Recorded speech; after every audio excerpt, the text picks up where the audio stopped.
Hello everyone, welcome back to the daily current affair series of triple A Bright Academy. आज इस series में हम 18 मई के जो करंट अफेयर्स हैं उनको डिस्कस करेंगे। बट उससे पहले पिछले कल जो मैंने आपसे क्वेश्चन पूछे थे वो एक बार डिस्कस कर लेते हैं। पिछले कल मैंने आपसे 5 क्वेश्चन पूछे थे। तो पहला क्वेश्चन क्या था कि गुवाहाटी हाई कोर्ट और कौन कौन सी स्टेट्स का हाई कोर्ट है? वो असम, नागालैंड, मिज़ोरम एंड अरुणाचल प्रदेश का हाई कोर्ट है। ठीक है, अब हाई कोर्ट से रिलेटेड बात हो रही है, थोड़ी बहुत और इंपॉर्टेंट इसकी जो पॉइंट्स हैं वो डिस्कस कर लेते हैं। टोटल हमारे पास इंडिया में 25 हाई कोर्ट्स हैं, जहाँ मतलब कि जैसे जो स्टेट्स हैं 28 हैं और जो यूटीज़ हैं वो 8 हैं, बट जो हाई कोर्ट्स हैं वो सिर्फ 25 हैं। तो जैसे ये गुवाहाटी वाला हाई कोर्ट और भी स्टेट्स को सर्व कर रहा है ना, उसी तरह और भी कुछ हाई कोर्ट्स हैं जो किसी और स्टेट या यूटी को भी सर्व करते हैं।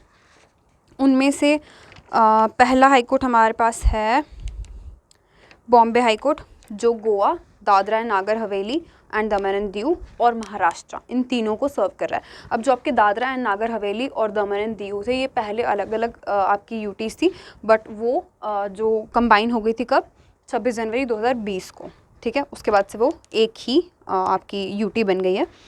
नेक्स्ट जो दूसरा हाई कोर्ट है वो है कैलकाटा हाई कोर्ट, वो अंडमान एंड निकोबार और वेस्ट बंगाल को सर्व कर रहा है। ये एक स्टूडेंट ने भी आंसर में एडिशनल इन्फॉर्मेशन में बताया था, तो मैंने सोचा कि इसके साथ साथ जो बाकी भी हैं ऐसे हाई कोर्ट्स जो और स्टेट्स को या यूटीज़ को भी सर्व करते हैं अपनी स्टेट या यूटी के साथ साथ, अपनी स्टेट के साथ साथ, तो वो भी मैं डिस्कस कर लूँ। तो इसके बाद आपका केरला हाई कोर्ट जो है वो केरला और लक्षद्वीप जो आपकी यूटी है उसको भी सर्व कर रहा है। Madras high court Tamil Nadu and Puducherry को सर्व करता है। Punjab and Haryana high court Chandigarh, Punjab और हरियाणा को सर्व करता है। ठीक है, जो आपके अच्छा एक और इसमें पॉइंट है कि जैसे बाकी आपके जो भी एग्ज़ाम्स होते हैं उनमें पूछ लिया जाता है कि फर्स्ट 4 हाई कोर्ट्स आपको पता होने चाहिए इंडिया में कौन कौन से हैं। तो वो मद्रास हाई कोर्ट है, बॉम्बे हाई कोर्ट है, कैलकाटा हाई कोर्ट है और इलाहाबाद हाई कोर्ट है। ठीक है, अच्छा नेक्स्ट क्वेश्चन जो मैंने आपसे पूछा था वो था कि scheme to provide subsidies to MSMEs, कौन सी ऐसी एमएसएमई मिनिस्ट्री ने स्कीम लॉन्च की थी जो एमएसएमईज़ को सब्सिडीज़ प्रोवाइड करवाएगी? तो वो थी आपकी जेड स्कीम, जो थी ज़ीरो डिफेक्ट ज़ीरो इफेक्ट। ठीक है, थर्ड क्वेश्चन मैंने पूछा था कि फर्स्ट सेमीकॉन इंडिया कॉन्फ्रेंस कहाँ पर हुई थी? तो ये बेंगलुरु में हुई थी। फोर्थ क्वेश्चन था वर्ल्ड प्रेस फ्रीडम डे की थीम क्या थी? तो वो थी journalism under digital siege. Fifth question था इंडियाज़ फर्स्ट आपका इलेक्ट्रिक व्हीकल चार्जिंग स्टेशन जो है पावर्ड बाय फूड वेस्ट वाला कौन सा था, कहाँ पर लॉन्च हुआ है? ये मुंबई में लॉन्च हुआ है। ओके, तो ये आपके पिछले कल के कुछ क्वेश्चंस थे। अब हम आज की न्यूज़ डिस्कस कर लेते हैं। पहले इंपॉर्टेंस ऑफ द डे देखेंगे। पिछले कल हमने दो जो इंपॉर्टेंस ऑफ द डे थे वो मिस कर दिए थे। पहला था वर्ल्ड हाइपरटेंशन डे। ठीक है, ये होता है आपका जैसे ब्लड प्रेशर वगैरह हाई होने वाला ना, वो सब में इंक्लूड होता है, ये हाइपरटेंशन में वो सब इंक्लूड होता है। ठीक है, तो इस बार की जो थीम है इसके रिगार्डिंग अवेयरनेस वगैरह स्प्रेड करने के लिए और ब्लड प्रेशर को कैसे कंट्रोल में रखा जाए, उसको टाइम से चेक किया जाए वगैरह वगैरह, उसके लिए ये वाला जो डे है वो सेलिब्रेट किया जाता है। थीम इस बार की क्या है? Major your blood pressure accurately, control it and live longer. ये थीम है इस बार की। सेकेंड जो 17 मई को ऑब्जर्व करते हैं डे, वो कौन सा है? International day against homophobia, transphobia and बायोफोबिया। तो होमोफोबिया, ट्रांसफोबिया और बायोफोबिया वाला क्या है कि जो भी ट्रांसजेंडर्स वगैरह होते हैं ना, उनके लिए है ये कि लाइक उनको जितनी भी डिस्क्रिमिनेशन वगैरह को फेस करना पड़ता है उसके अगेंस्ट ये जो डे है उसको सेलिब्रेट किया जाता है। इस बार की जो थीम थी वो क्या थी? Our bodies, our lives, our rights. ठीक है, ये थीम थी इस बार की।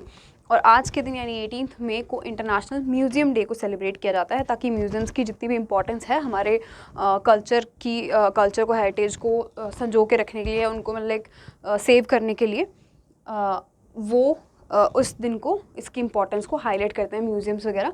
तो म्यूज़ियम्स की कंजर्वेशन के लिए या हमारे कल्चरल हेरिटेज वगैरह की कंजर्वेशन के लिए जो इंपॉर्टेंस होती है म्यूज़ियम की, उसके लिए ये डे सेलिब्रेट किया जाता है। थीम इस बार की क्या है?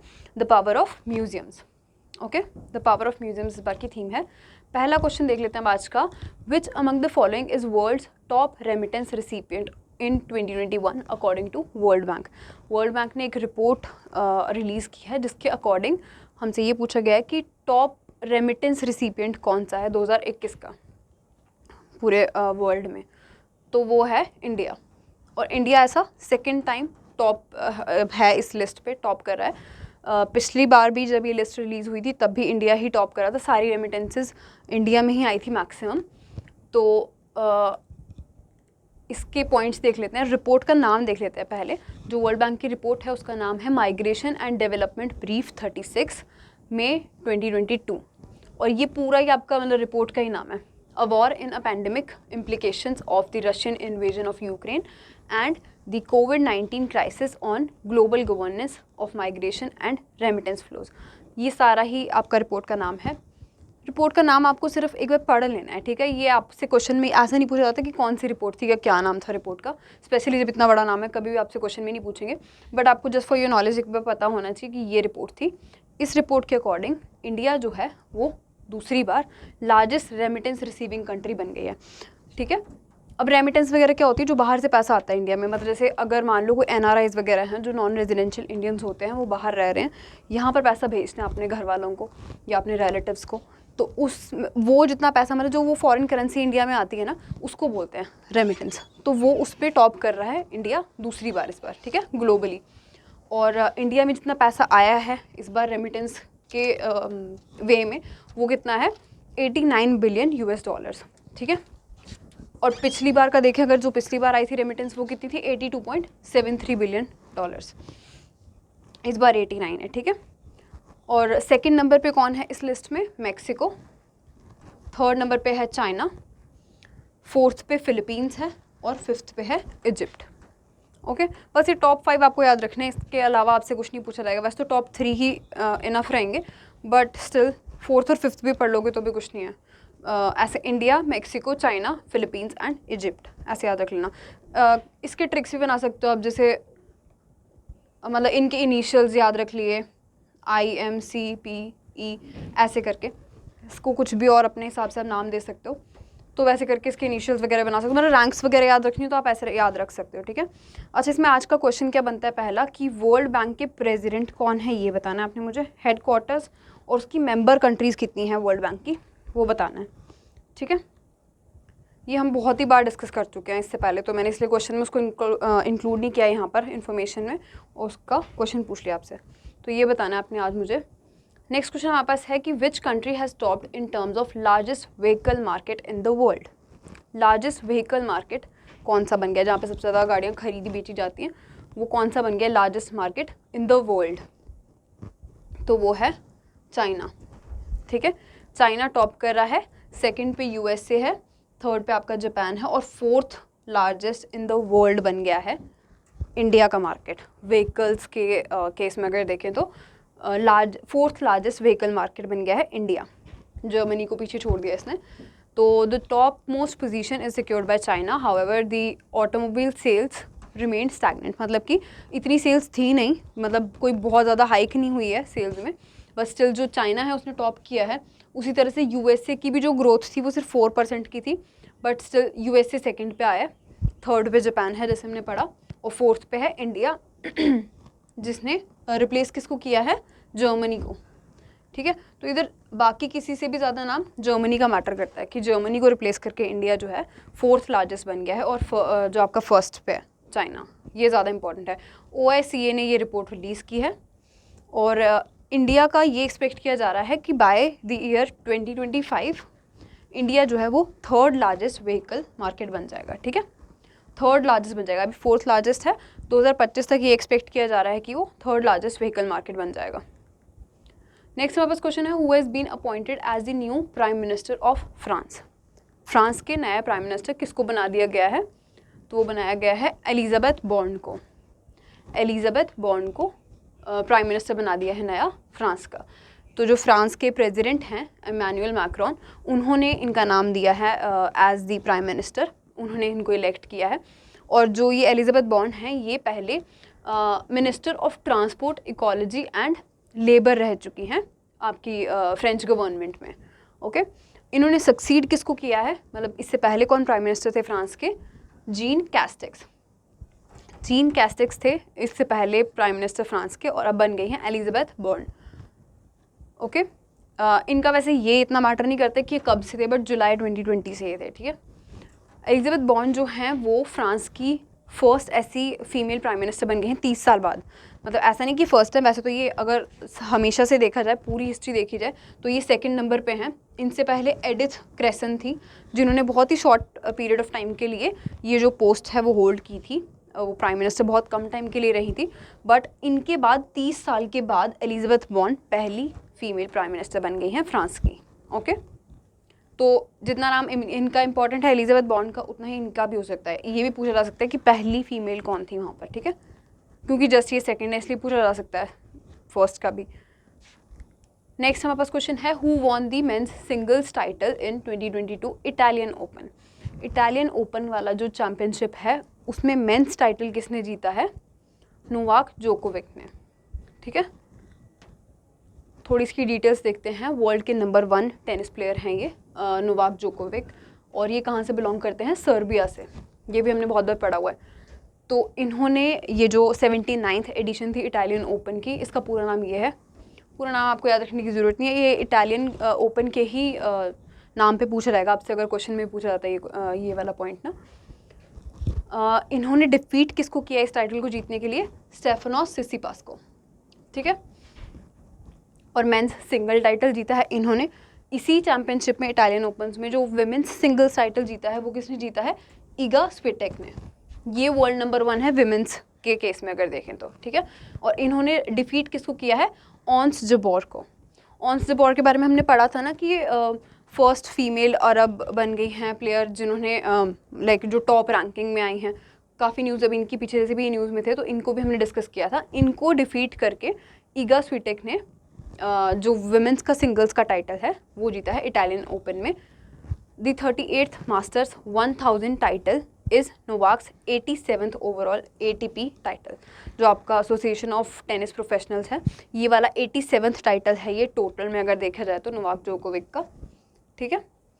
और the Italian open 2022 title is his first title in this year. इस साल का पहला टाइटल है ये इनका इटालियन ओपन नोवाक जोकोविक का। और 6th है ये रोम में जितनी भी अभी तक चैम्पियनशिप्स हुई हैं उसके हिसाब से 6th टाइटल है ये।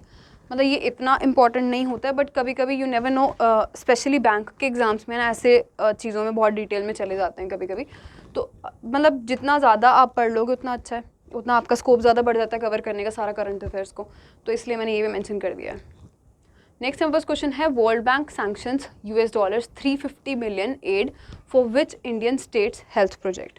वर्ल्ड बैंक ने एक $350 मिलियन का लोन दिया है हमारी इंडिया की कोई एक स्टेट को, ताकि उनका हेल्थ प्रोजेक्ट जो है उसको इम्प्लीमेंट किया जा सके। तो कौन सी वो स्टेट है जिसको ये लोन मिला है वर्ल्ड बैंक के द्वारा? ये मिला है गुजरात को, ठीक है। गुजरात को मिला है वर्ल्ड बैंक का 350 मिलियन वाला जो लोन है, गुजरात को मिला है। इनकी एक स्कीम है जिसका नाम है श्रेष्ठ गुजरात, उसको ये लोन मिला है। उसको इम्प्लीमेंट करने के लिए वर्ल्ड बैंक ने लोन दिया है।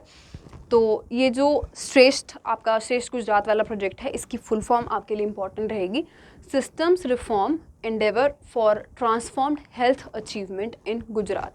श्रेष्ठ गुजरात की ये फुल फॉर्म है। इस प्रोजेक्ट की जो इम्प्लीमेंटेशन होगी उसके लिए $350 मिलियन का जो लोन है वर्ल्ड बैंक ने गुजरात को दिया है।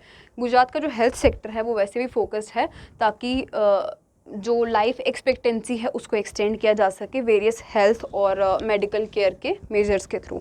मतलब अलग अलग इनिशिएटिव ऐसे शुरू किए जा सकें जिसकी वजह से जो आपकी लाइफ एक्सपेक्टेंसी होगी उसको और बढ़ाया जा सके, ठीक है।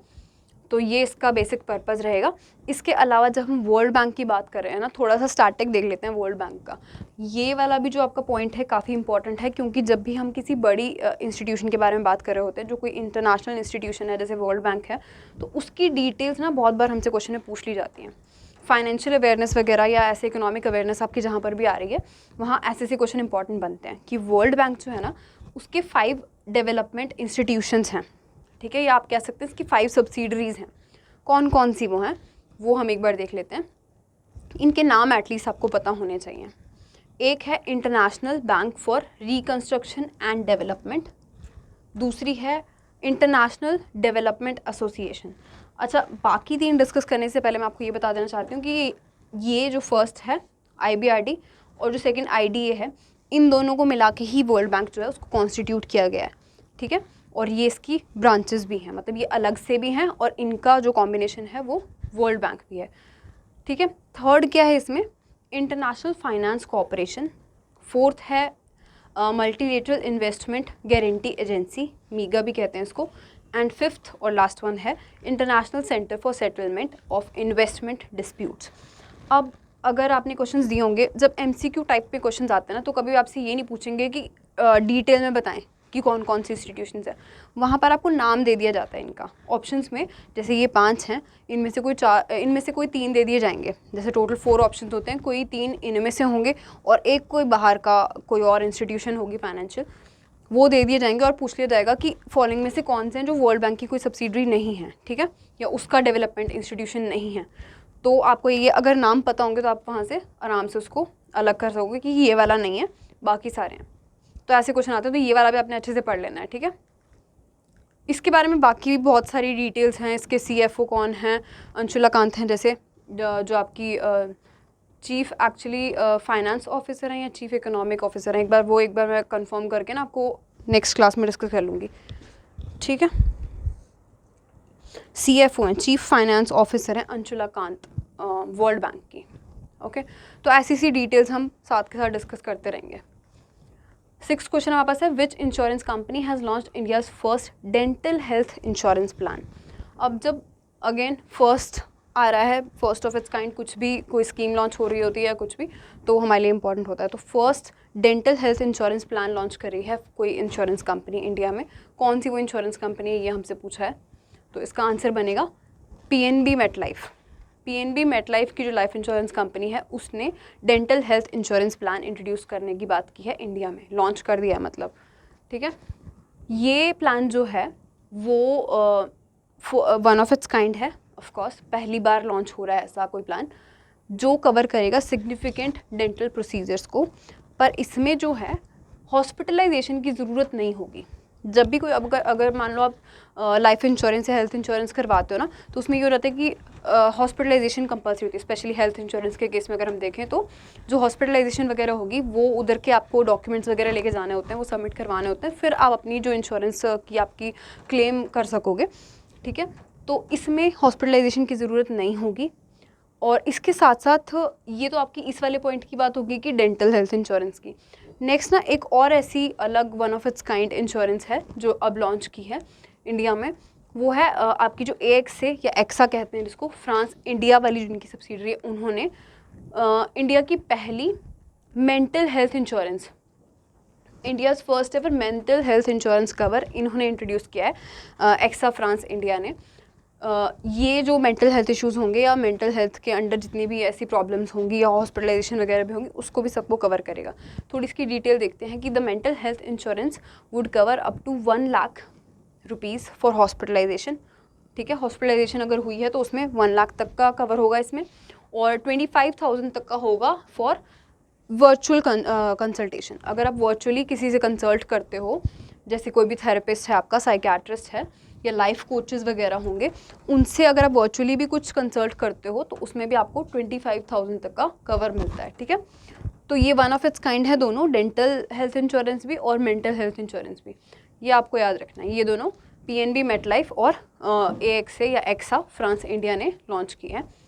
PNB मेटलाइफ की अगर हम बात करें, क्योंकि ये इंडिया की ही एक कंपनी है, इसका एक बार देख लेते हैं। ये इसके MD CEO जो हैं उनका नाम है आशीष कुमार श्रीवास्तव और हेडक्वार्टर्स के मुंबई में है, ओके। नेक्स्ट हमारे पास क्वेश्चन है, where did the 24th edition of 2021 Summer Deaf Olympics held. अब समर डेफ ओलंपिक्स के बारे में मैंने बात भी की थी, थोड़े दिन पहले हमने एक न्यूज़ भी कवर की थी, इसके एक गोल्ड मेडलिस्ट थे, उनके बारे में हमने पढ़ा था न्यूज़ में। तो 24th एडिशन थी इसकी, अब वो ख़त्म हो गया है जो आपका ये डेफ ओलंपिक्स था, तो इसलिए हम इसको कवर करेंगे कि कहाँ पर हुई थी। ये हुई थी आपकी ब्राज़ील में, ठीक है। ब्राज़ील में ये समर डेफ ओलंपिक्स हुए थे, इस बार के 24th एडिशन थी उसकी। तो पहला पॉइंट आपका ये बता रहा है कि इंटरनेशनल मल्टी स्पोर्ट एक इवेंट था जो ब्राज़ील में हुआ था। इसका मोटो था एक, जिसका नाम था sports comes from our hearts, ठीक है। Sports comes from our hearts इसका मोटो था। एक इसके मैस्कॉट भी थे, मैस्कॉट का नाम था नीनो। सिर्फ आपको नाम वगैरह पूछ लिया जाता है, वो याद रखना। सिर्फ इसकी हम ना टॉप 3 जो कंट्रीज़ हैं वो देखेंगे और इंडिया की क्या रैंक थी वो देखेंगे मेडल टैली में। तो यूक्रेन ने इसमें मेडल टैली में टॉप किया है। टोटल 138 मेडल्स हैं यूक्रेन के, जिसमें से 62 गोल्ड मेडल्स हैं, सिल्वर मेडल्स इनके 38 हैं, ब्रॉन्ज भी 38 हैं। ठीक है, तो ये आपको ऐसे याद रखना है। और यूएसए इसमें सेकंड नंबर पे है विद 55 मेडल्स, मतलब आप देख लो कितना है। तो यूक्रेन वाला जो आप वो ज़्यादा इंपॉर्टेंट बन जाता है आपके लिए। यूएसए सेकंड नंबर पे है विद 55 मेडल्स, ईरान के 40 मेडल्स हैं, थर्ड पोजीशन पे है। इंडिया जो है इसमें नाइन्थ पोजीशन पे है। इंडिया ने 17 मेडल्स टोटल इसमें स्कोर किए हैं, जिसमें से 8 गोल्ड हैं, 1 सिल्वर है और 8 ब्रॉन्ज मेडल्स हैं। ठीक है, तो ये आपको याद रखना है। अच्छा, क्योंकि ये ब्राज़ील में हुआ है आपका ये डेफ ओलंपिक्स, तो इसमें आपका सेकंड क्वेश्चन बनता है कि प्रेसिडेंट कौन है ब्राज़ील के, वो आपने मुझे बताना है। ठीक है, पॉइंटर्स अब डिस्कस कर लेते हैं आज के। According to the data released by RBI on frauds reported by the 12 public sector banks in all categories during financial year 2022, there is over 51% dip in the amount involve in frauds. अब RBI ने एक report launch की है frauds पे। ठीक है, मतलब कि कितने फ्रॉड्स हुए हैं, कितने अमाउंट गया है फ्रॉड्स में इस साल, लाइक आपके पिछले फाइनेंशियल ईयर 2022 में।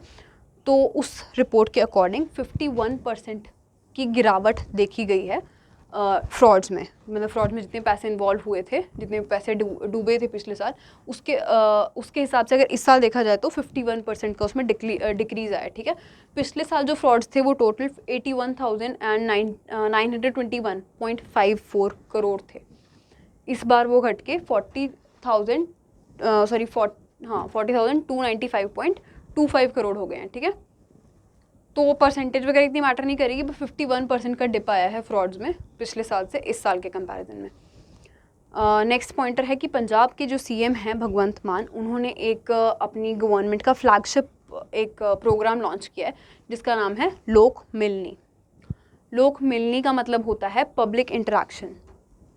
अब ये जो आपका प्रोजेक्ट है, प्रोग्राम है, ये क्या है, ये on the spot redressal of the people's grievances. लोगों की जितने भी मतलब ग्रीवेंसेस रहेंगे या कह सकते हैं शिकायतें वगैरह रहती हैं, उनकी ऑन द स्पॉट रिड्रेस किया जाए, उनका सोल्यूशन उनको ऑन द स्पॉट प्रोवाइड किया जा सके। उसके लिए ये जो प्रोग्राम है इसको लॉन्च किया गया है पंजाब के जो सीएम हैं भगवंत मान, उनके द्वारा। ठीक है, तो लोक मिलनी वाला जो प्रोजेक्ट है वो आपको याद रखना है, पंजाब के जो सीएम हैं भगवंत मान, उन्होंने लॉन्च किया। नेक्स्ट हमारे पास पॉइंट है कि Ramgarh Vishdhari tiger reserve in Rajasthan notified as 52nd tiger reserve of India. ठीक है, जो राजस्थान का रामगढ़ विषधारी टाइगर रिजर्व है उसको 52nd टाइगर रिजर्व अनाउंस कर दिया गया है इंडिया का, और साथ के साथ ये राजस्थान का 4th टाइगर रिजर्व बन गया है। ठीक है, तो जब सिर्फ 4th बना ना, अब 52nd बना तो आपसे ये नहीं पूछेंगे कि 52nd है तो बाकी के 51 कौन से हैं, बट जब 4th बना राजस्थान का तो इसमें इससे पहले कौन से 3 थे वो भी आपके लिए जानना ज़रूरी होगा। तो वो कौन से थे, रणथंभौर वाला जो टाइगर रिजर्व है वो भी राजस्थान में है, सरिस्का टाइगर रिजर्व है वो भी राजस्थान में। इन दोनों के बारे में तो आपने काफ़ी पढ़ा भी होगा, काफ़ी फेमस है ये। और जो मुकुंदरा टाइगर रिजर्व है वो भी राजस्थान में। अब 4th कौन सा बन गया है, Ramgarh Vishdhari tiger reserve. Okay, ये आपका one of the most important points है आज का। नेक्स्ट हमारे पास पॉइंट है कि Shri Hardeep Singh Puri, minister of housing and urban affairs, launched the Bharat tap initiative. Bharat tap initiative launch किया है हरदीप सिंह पुरी ने, कहाँ पर, प्लम्बेक्स इंडिया में। अब प्लम्बेक्स इंडिया एक शो है जो plumbing, water and sanitation related products और सर्विसेज के लिए के द्वारा मतलब एक उन पे बेस्ड एक शो लॉन्च हुआ है। तो इसमें भारत टैप नाम का एक इनिशिएटिव हरदीप सिंह पुरी ने लॉन्च किया है। अब आपका इससे रिलेटेड एक जो थर्ड क्वेश्चन आज का बनता है वो क्या है कि हरदीप सिंह पुरी के पास ministry of housing and urban affairs के अलावा भी एक मिनिस्ट्री है, तो वो कौन सा पोर्टफोलियो जो इसके अलावा इनके पास है वो आपको बताना है। ठीक है, ये थर्ड क्वेश्चन आपका आज का। तो ये आपके आज की न्यूज़ थी और क्वेश्चंस थे। क्वेश्चंस का आपने रिप्लाई ज़रूर करना है कमेंट्स में, और न्यूज़ आपकी यही थी। कोई डाउट होगा तो आप कमेंट सेक्शन में पूछ सकते हो। मैं आपसे कल मिलूंगी नेक्स्ट क्लास के साथ। Thank you.